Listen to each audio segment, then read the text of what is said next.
Good morning, everyone. I'm sure most of you already know our speaker for today, but I have the pleasure of introducing him today. Who knows? Don was born and raised in South Carolina, attended Sewanee, and his professional career has been in financial services. He's with, for the last 25 years, Novar, which he happened to have co-founded, and it is a wealth management firm. He and his spouse, Jill, were married here by Bill Wood. I don't know how long ago, and they have Just a few years. and they have two grown sons. He has been a deacon, an elder, treasurer, participated on many committees, including right now he's chair of the investment committee and co-chair of the plan giving committee. Don and Jill have a passion for serving others and have participated in many charitable opportunities. Don enjoys tennis and pickleball, bike riding, reading, hiking, and he just had his first and probably only cold plunge. So we'll have to hear about that. Thanks for your time and expertise and for sharing the joy of generosity. So Don, take it away. Thank you, everybody. Can you hear me in the back? Is it okay? Is it too loud? Yeah. It's okay. Thank you. Yes, Jill got me to do my first and only cold plunge last Sunday. I stayed in the cold water for 24 seconds. I screamed for 22 seconds. I will not do that again, but I'm delighted to be here. I'm thankful for Passages to have me on this, to just share Sunday school, share a few thoughts on this, and really just delighted. So, as Suzanne says, I've been on this journey for about 3 or 4 years, and the journey that I've been on is I have found that myself, friends, and some clients, sometimes we tend to hold funds, resources really, really tight, and it's not a great way to live. And then I've seen other families, clients, friends, and ourselves, when we're more generous, we're lighter, we have more joy, we have more happiness. We seem like we have the Holy Spirit kind of in us. And so that's the abundance that I've been on a journey to try to read and try to study a little bit about and look at it from a biblical standpoint. So that's the journey kind of that I've been on. I'm just an ordinary guy, no biblical. I know we've got some in here. So I've just studied this for the last 2 or 3 years and just going to present some of the ideas that I've got. And hopefully y'all will enjoy them, find them great. Maybe you'll find them a little bit controversial. I don't know, but it should be a lot of fun today. Do want to make this interactive. I'm not going to stand up here and preach or anything. We're just going to make this as interactive as we can. And I've got the biblical verse, and I'll have somebody read it, and then we'll kind of go into the slides a little bit. So with that, I'm going to ask Lisa, will you just read the first one, please, Timothy? 1 Timothy 6:18. Instruct them to do good, to be rich in good works, to be generous and ready to share. Well, I think that says it all. We're going to come back to this, but now who's our Timothy scholar in here? Anybody? David? Who's Timothy on this? Timothy is Paul's buddy. Yes. Timothy is Paul is, I would call him his apprentice, right? He found Timothy. Timothy's a young guy.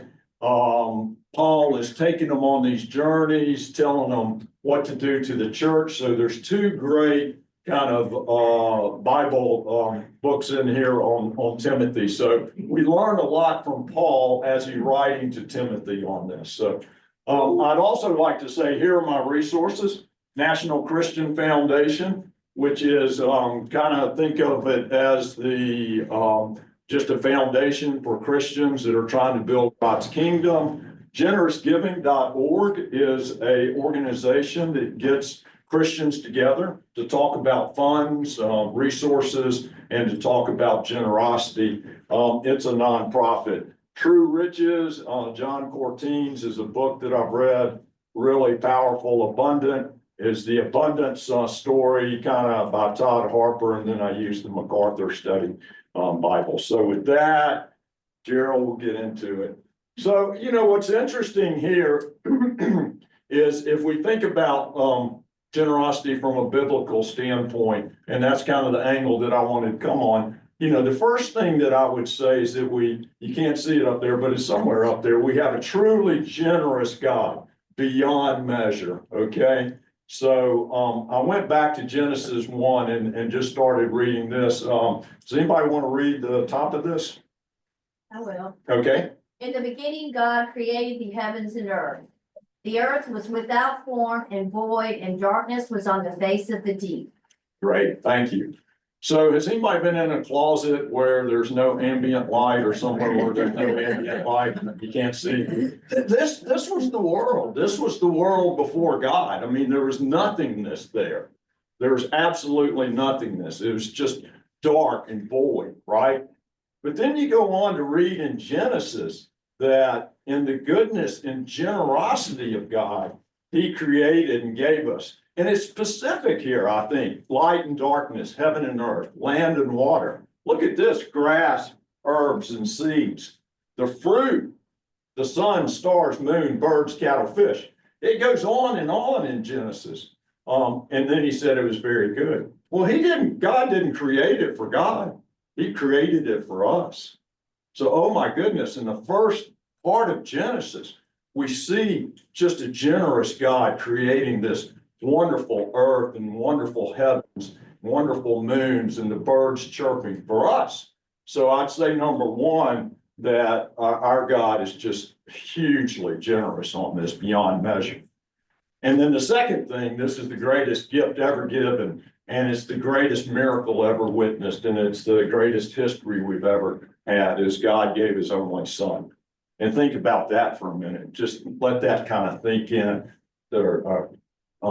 That this is just incredible. And through Jesus, he demonstrated God's justice, mercy, love, and generosity. And I'll tell you just a quick story. Dr. Dershman Gray was a Indiana Colts player, played for the Colts, and he was in football, played for the Colts, got drafted by the Colts. And he tells a story. He's a African-American minister down in Indian land now. And he tells a story about on the draft pick that he kept going up in the draft pick. And so he says, man, wasn't that great that I was in the draft and that somebody else wanted me, and they wanted me so much that I kept going up in the draft. And then he says, guess what?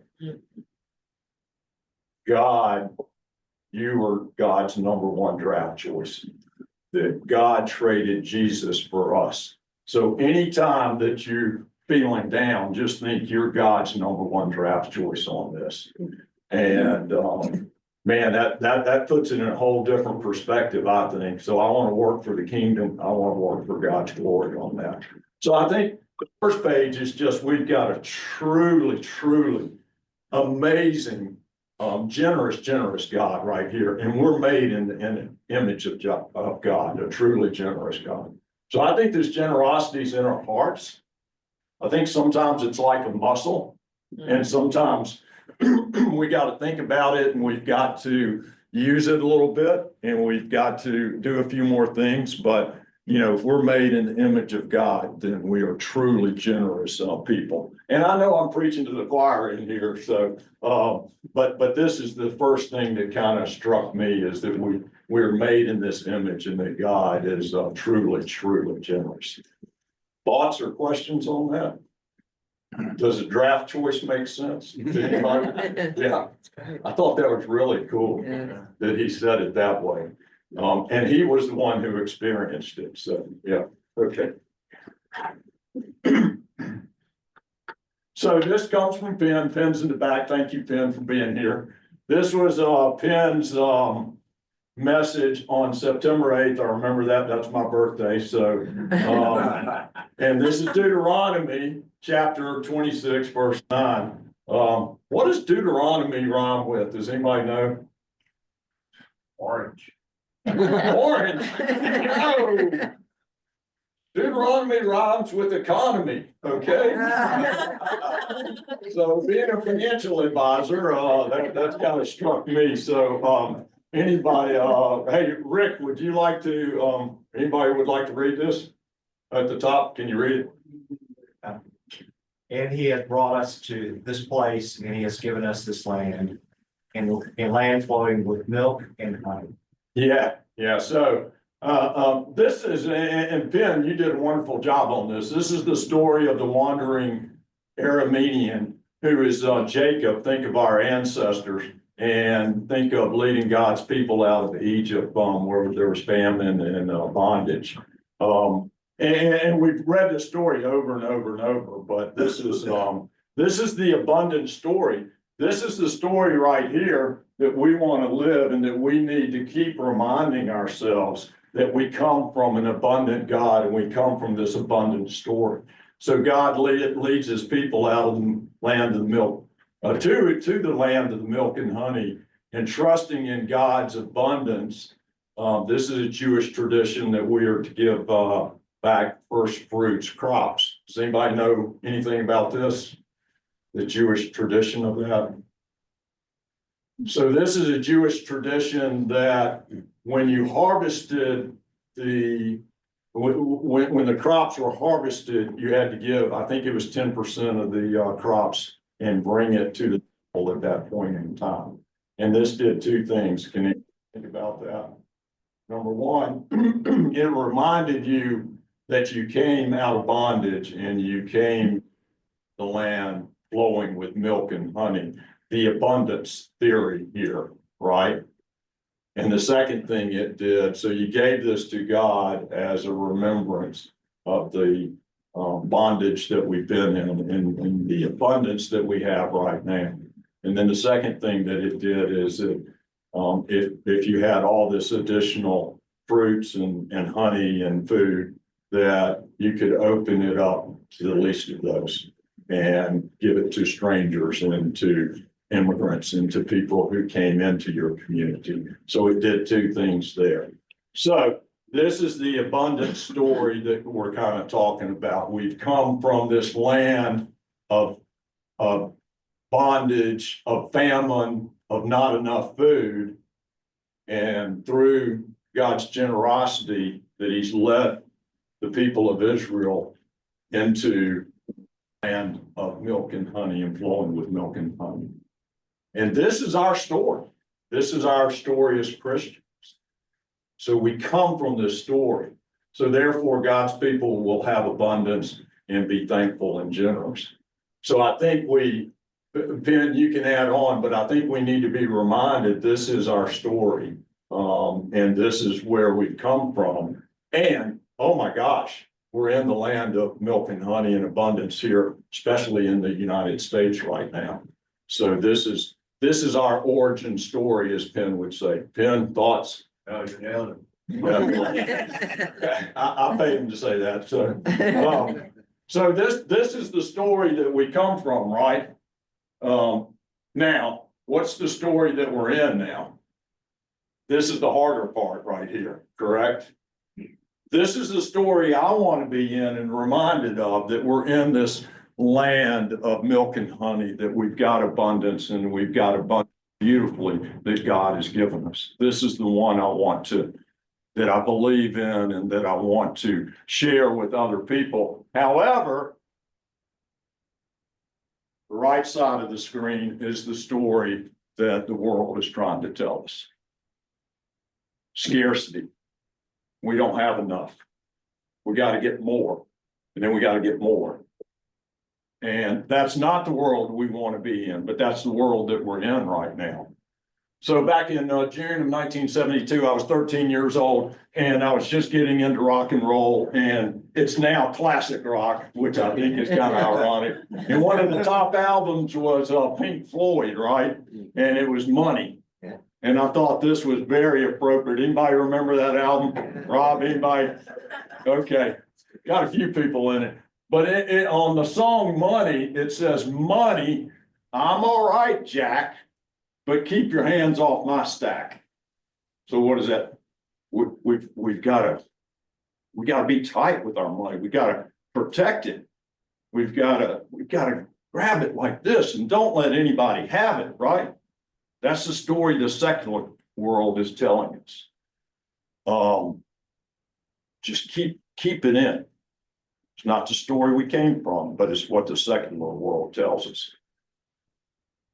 What's the financial world telling us? And I see we've got a couple other advisors in here. Bill, Kelly, what's the financial world telling us? You could never have enough. Bingo.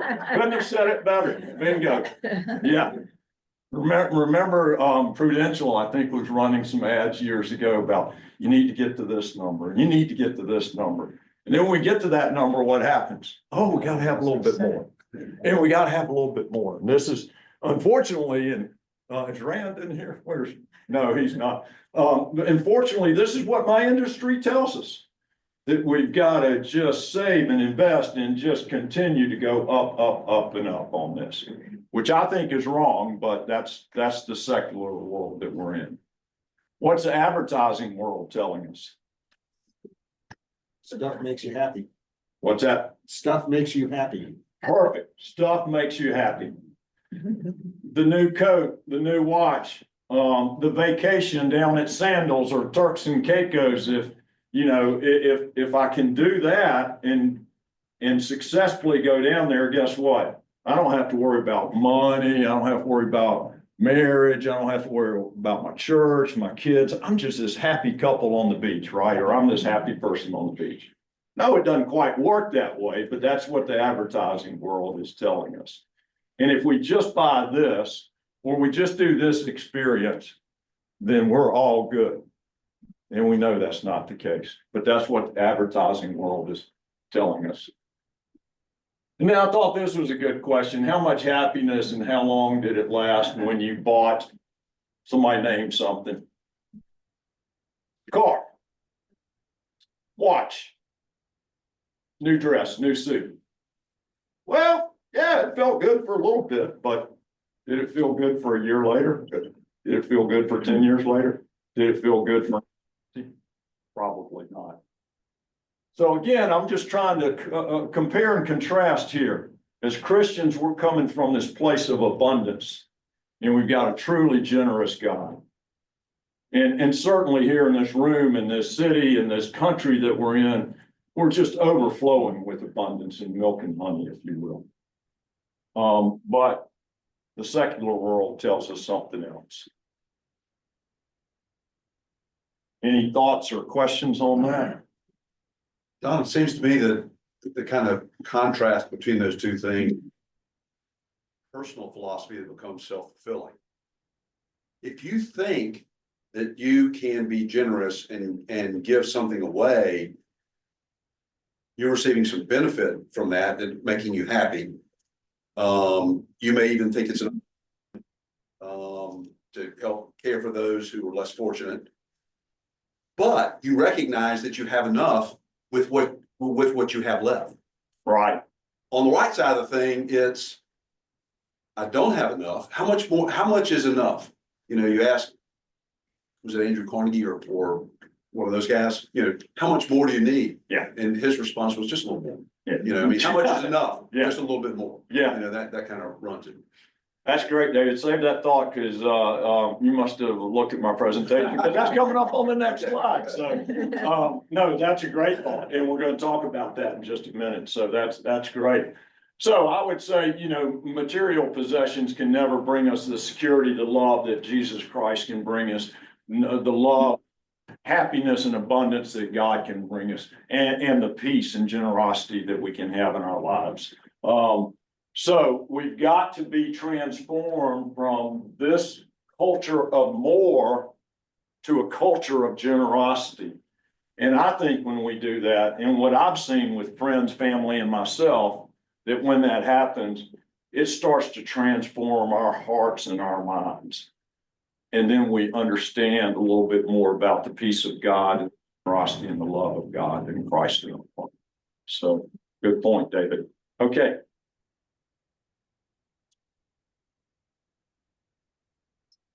No, you're good.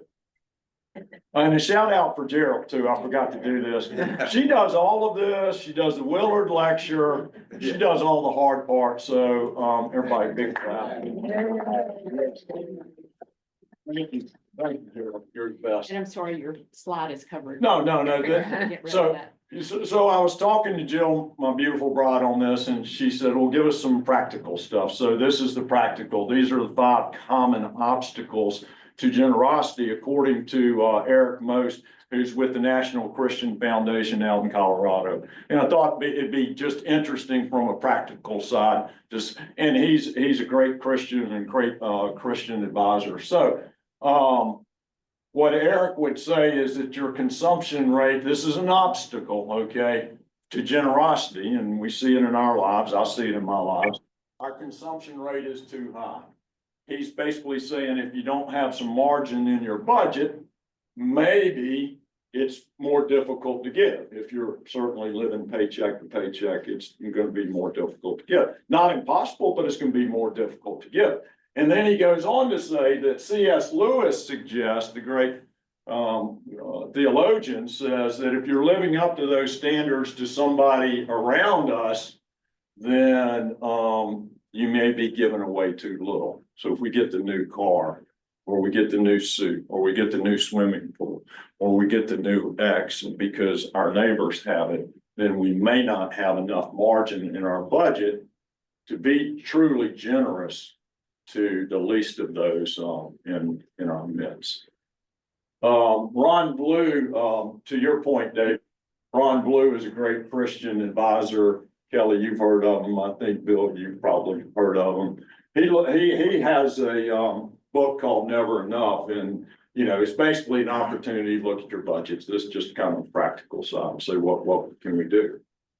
So I think that's a good suggestion. Now, I'd say number 2 is where probably Bill and Kelly and myself have spent a lot of time with the families in the wealth management area, but you lack alignment within your family. So Jill may want to do this, I may want to do this, the kids may want to do this from a consumption standpoint or a generosity standpoint. But this is real important, I think, to have family meetings and to talk about what your family stands for. And what does the Dillard family stand for? What does the Omsted family stand for? Talk about your legacy. And this is advisor, this is what we try to get clients to do, to look at your legacy, look at your values and your wealth, and try to decide where you want to go on this and what do you want to stand for. Do you want to be one of those that's just, I'm going to get more and more and more and hold it tighter and tighter? Or do you want to be more open and free? And let's talk about this, and let's tell the kids, our kids and our grandkids, about the generosity of our parents and the generosity of grandparents, and maybe some of the financial mistakes they made. But let's talk about the generosity. And I think this is something we probably don't do enough of, is have these family meetings and to talk about how we were shaped and how our values were shaped by parents and grandparents. And we need to get that down to the next generation. Thoughts on that? Anybody? So I think that's real important. And then Chris would say, sometimes we don't know where to give and how to give.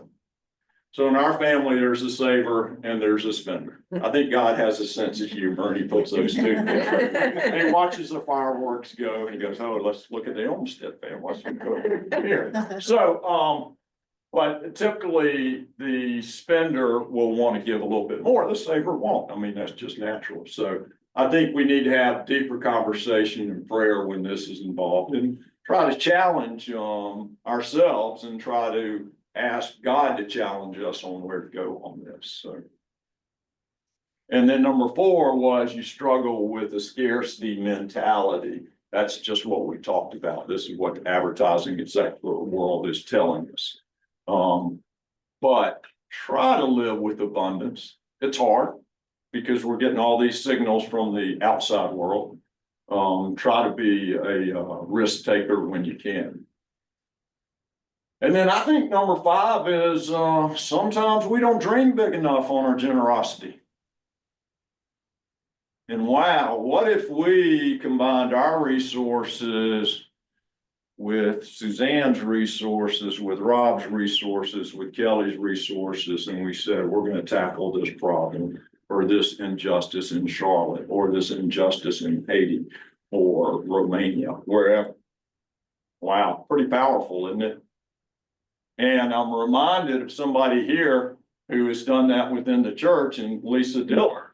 You have been a catalyst for affordable housing within the church. Who's your partner on this? Michelle Frenzel. Michelle Frenzel. So that's an example of, I think, the church coming together and people within the church saying, there's an injustice in Charlotte, and this injustice is affordable housing. And we can do something about it as a fairly wealthy and well-to-do church. And let's let God prayerfully take us in the right direction. Lisa, thoughts on that? There's gonna be another opportunity. So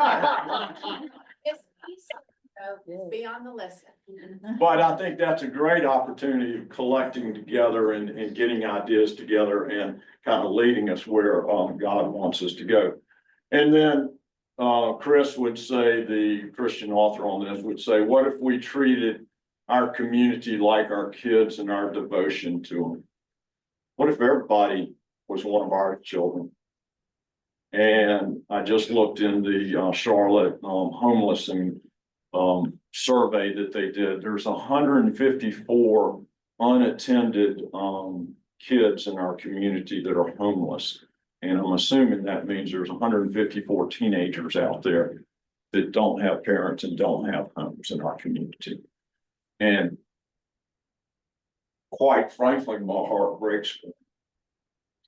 Because we know how hard it is to be a teenager, right? And they don't have parents, and they don't have, and they're homeless on the street. And 154 of them at this point in time. So, you know, what if our church and 10 other churches said we're not going to allow that to happen in Charlotte, and we're going to find a place for them somewhere within our community? You know, so I think this is the generosity that we can get by combining efforts and combining our social capital, our personal capital, our church's capital, and saying we're not going to allow this to happen, that this is an injustice anywhere in the world, but especially an injustice in a community like Charlotte. So, and I just say, you know, big dreams are for God's glory and our joy, that we just ask God to lead us in this direction and see what becomes of it. And so, Lisa, thank you for all your work you're doing there. Thoughts on that? Anything makes sense? Anything doesn't make sense?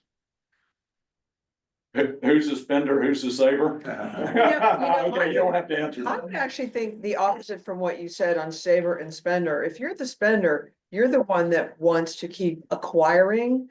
Yeah. And so when you Mhm. acquire, there's nothing left to Yeah. be generous about. And the saver is very mindful of where they mark their spending. Yeah, So I think you can look at it either yeah, way. either way, I think you're right on that. I do think sometimes the saver just wants to get to this level, and then that's not enough. Then I gotta get here. It's our secular world telling us this, but I think you're right. You could look at it the other way. But thing is, there just needs to be some prayer within the family and saying, here's what we want to do, and here's where we see the injustice in our world, and we want to try to make a difference on it. So yeah, Tom. I remember a few years ago, Warren Buffett, who had for the longest time not given a lot of money away, pivoted pretty materially, and I think he decided that the needs today, getting started on trying to address some of the needs today, had a compounding effect that was very positive, that was overcoming his thought process that if I keep my own money, I can have a bigger impact later. And it created in him a sense of urgency, whether it was kingdom led or not, I don't know, but whether it's your heart or your head, I think you get to the same place. Yeah, I think you're right, Tom. Absolutely. Do we want to continue to build our wealth?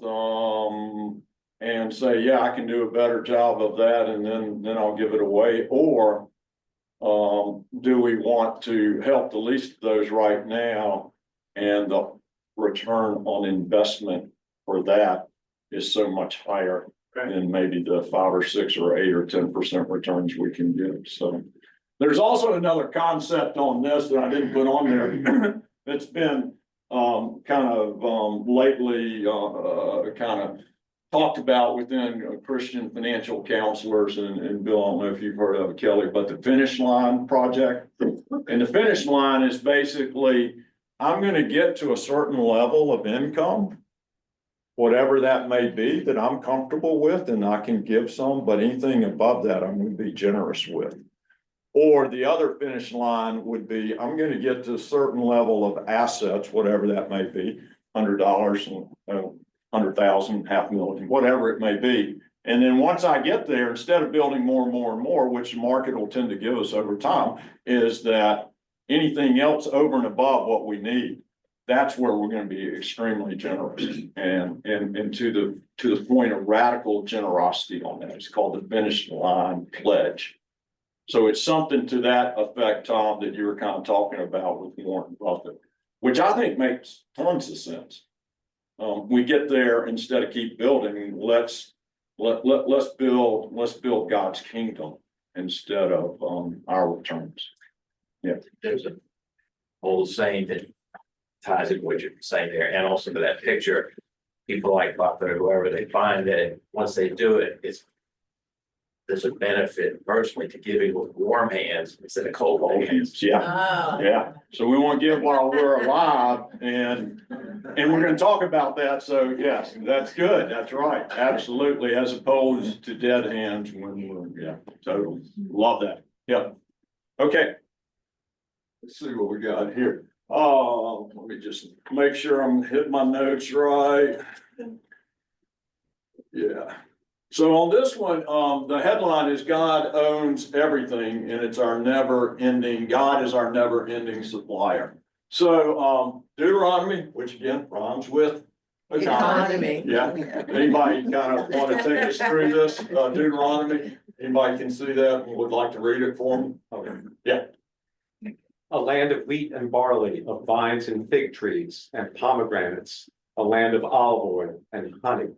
A land where you will eat food without scarcity, which you will not lack any. Wow. Wow. What is it? What strikes you with that? Just any comments, or what strikes you with that? It's a promise. Yeah, totally. It's a promise. But when I looked at it and studied it and thought about it, I mean, it's pretty specific here, isn't it? Wheat, barley, vines, fig trees, pomegranates, which is this super fruit that they had back then, you know, olive oil, honey. A land where you will eat food without scarcity. Goes back to our abundant story, right? Without scarcity, in which you will not lack anything. That's more encompassing than you will not lack any other food. Right, exactly, yeah. So I think it goes back to our abundance origin, that as Christians, this is what we believe in. So I just say God is our never ending supplier. He's the reason we have the ability to produce all these resources. He's our ultimate provider. He holds the rights to the heavens and the earth and all that is in them. And then here's my question: are we being good stewards? Or are we being good fiduciaries of God's gifts that He's given us? Just an open question. Any thoughts on that? Some days we are, some days we're not. We can do better. We can do better. It seems to me that if we were all generous to the ability, we can be, that then no one would have scarcity. Right. And I think that's part of the message. And what happens when we're generous to somebody else? They see something, Typically, they're in turn Then- generous. then they become generous. So generosity begets generosity, which is so cool. Yeah, Kelly. I think this whole slide makes me think of the Lord's Prayer of our daily bread. Yep. Something I have a tough concept accepting that, but, and this kind of helps answer some of that. Yeah. It's gonna be there. Yeah, yeah, and specifically, I mean, Deuteronomy names some of the things that's gonna be there. And gives us this promise. I mean, so I think this is pretty powerful. Now, what about the person that says, well, Don, that's great, but you know, I'm a self-made man or I'm a self-made woman. I mean, I pulled myself up from the bootstraps and I went to college, got a scholarship, and I've made my company or I've done this. What does that argument hold for anybody? One of the retorts of that is, it's nice of you to take that burden off of God's shoulders. I like that. I need to put that in my notes. That's great, Bill. Good. Any other thoughts? I don't think you can say it better than that. Bill, that's great. Yeah, Tom. This slide reminds me of years ago, it was a movie that I think was called Pay It Forward. Yeah. And if you haven't watched it, it's really heart wrenching. But it's the same concept. It's just that, God's paying it to us, and we gotta pay it to others, right? Yeah. We're the agents of his work. Right. We're the stewards of his gifts. We're the fiduciaries. We're the agents of his gift. So let's pay it forward. Let's be generous. Let's think about our origin story. Let's think about God's abundance in all of our lives. Yeah. I was struck by what you said about the specificity of the food items in the verse, and you can just see it being twisted and misunderstood in all these ways. I mean, somebody's gonna publish a book called The Deuteronomy Diet. You need as much. Pomegranates and olive oil. Yeah. And then it'll be, here's 101 recipes for pomegranates. Right. And then before that, it's gonna be, here's a way to like preserve all of your pomegranates and your barley and you record it and build up your supply. Build up the barns, yeah. The basic premise of the land of milk and honey is like, yes, there is enough for everyone if no one takes too much. If we don't, But we are always, even when we are accepting limitations, we're doing it often in pursuit of vanity. Yeah. Or something other than an opportunity for generosity. And anyway, I'll abandon the thought there because that was the monologue, but I was just struck by that. No, that's great. No, I like that. Yeah, the Deuteronomy diet. So, yeah. Yeah. You mentioned about the self-made person. Yeah. But I think that's it's true of almost all cases, or almost all cases, that's not exactly right. There's other people that are involved in that person's life, parents, friends, business partner, family, whatever. No person does it alone. Yeah, nobody does it alone. I mean, God gives us a physical body to do it, gives us mental mind to do it. He gives us all the gifts. I mean, we can't do it on our own. And you're right, we've got teachers, we've got parents, we've got aunts, uncles, grandparents that help us along the way. So I think Bill's point was right. I scoffed at that when I'm a self-made man. Nobody, or self-made woman. Nobody's like that. So, okay, Gerald, we got a couple more slides and we'll let everybody get out of here.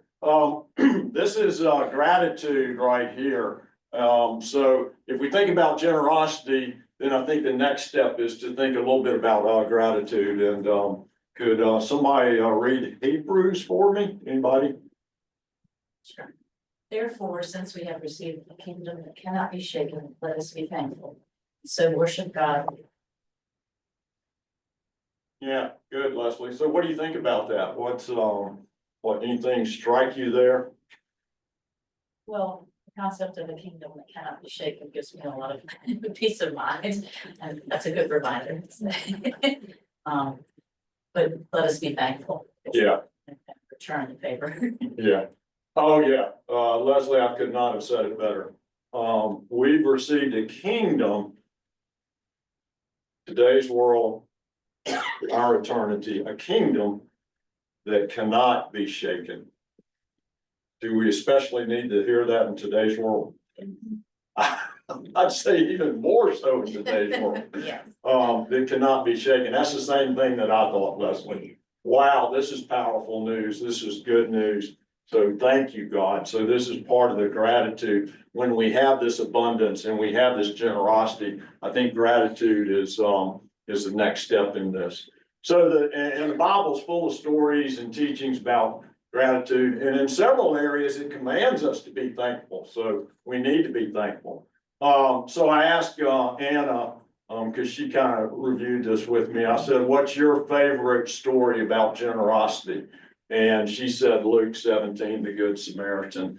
And I think we've all heard that. Any thoughts on the Good Samaritan? Anything that you think about, and what can we learn from generosity from the Good Samaritan? I think one of the things that's pretty cool in my mind is the fact that that he tells the innkeeper to keep him for as long as he needs to be kept and feed him. And if there's additional charges, I will come back and pay them. Yeah. So whatever length of time he needs to recuperate, I've got you. Pretty powerful, pretty generous, I think.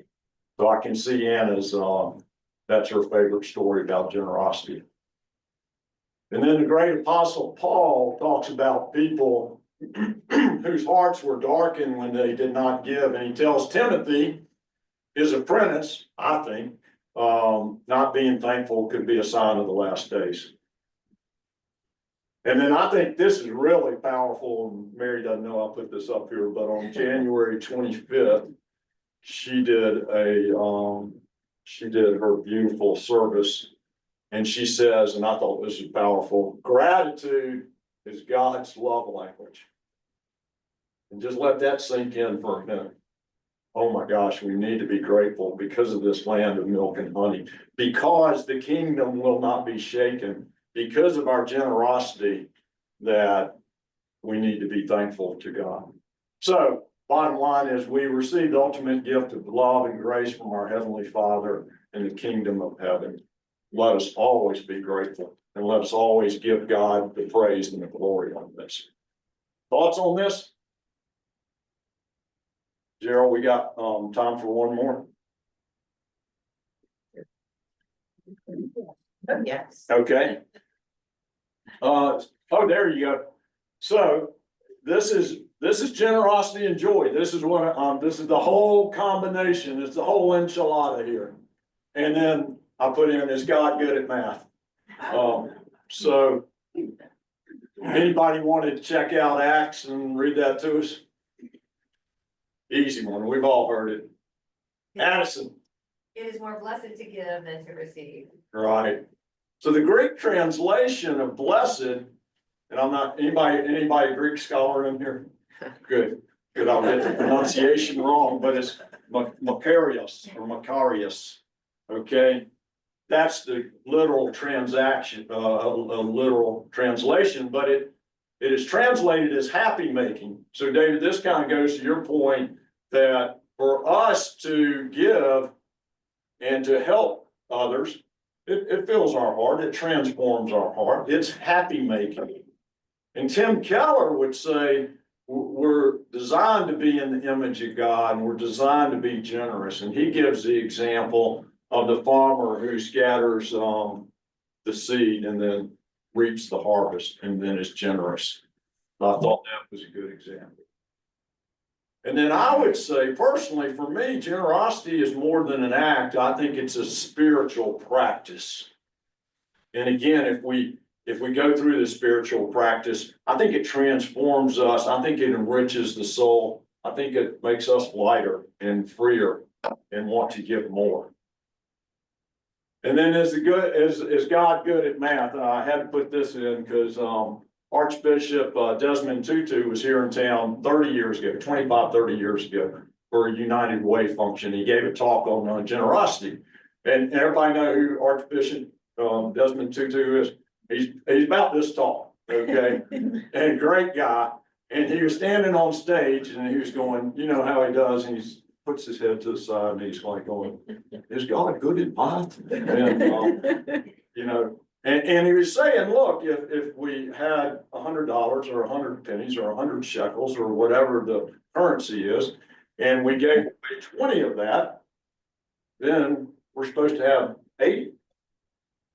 But he says God's so generous that in time, we not only have our 100 back, but we have 120 and we have 140. And so you're supposed to subtract, but in God's generosity, he gives us more. In his abundance, and our abundance story as Christians, he gives us more. And I think we see this every day. So he questioned God's math. I didn't, but he did. So, and then I think when we change the lives of others through generosity, our hearts are transformed. And I'll give the example of stocks and helping others. So what's a favorite stock? Anybody watching a favorite stock or have a favorite stock in here? Just name a company. Apple. Apple. So Apple's great stock. I don't know what, $3 trillion market cap, makes all the phones, very addictive. And but if we own stock in Apple, we're gonna follow Apple a little bit. Okay, we're gonna say, oh, how's the earnings? How's the sales? How's the growth? Now, my group at Navarre, we got 5 or 6 people that are gonna study that. So we're gonna study the stocks. But if you start to help others, you've got an idea that there's this injustice called homelessness or not enough food or orphans or widows. Then all of a sudden, okay, well, I want to donate or I want to give a little bit of money on this. Then all of a sudden you start getting a few reports on homelessness. And I'm just making this as an example. And then all of a sudden you start reading more about homelessness. Then you start saying there's a big problem with homelessness in Charlotte and many major cities. And all of a sudden you start, like a stock, you start getting more interested in this space. And you get more information on this space. And I think this is how God transforms our hearts. To say, hey, this is not right. This is an injustice. And we need to do something about it. And I'm going to do something about it. And I'm going to get my friends to do something about it. And I'm going to get the church to do something about it. So all of a sudden, your heart's starting to get transformed by just this little small act of generosity, which can turn into a big act of generosity. So personally, in the 3 or 4 years that I've been studying this, you know, I've just seen friends and families and clients that are very, very generous. And they seem to be very, very happy. They seem to be lighter. They seem to, even if they're religious or not, they seem to have the Holy Spirit behind them. They seem to have this joy about them. And so that's what got me on this journey for the last 3 or 4 years. And so I want to be like that. And knowing that the world, secular world, tells me not to be that way, but I want to be like that. I think we all want to be like that. And so that's the journey that I've been on for the last 3 or 5 years or so. So we're going to come full circle on this. Anybody want to read Timothy? Does not rhyme with economy, but Timothy, when I end up on this is where we started. So we're coming full circle. Instruct those who are rich in this present world not to be conceited, to fix their hope on the uncertainty of riches, but on God, who richly supplies us with all things to enjoy. Instruct them to be generous and ready to share. So this is kind of where we come back. What strikes you on this? Anything? It rhymes with empathy. That's good, like that. Didn't see that coming. So I think instruct those rich in the present world. Well, right now, where we are now, not the eternity that we're going to be in God's kingdom.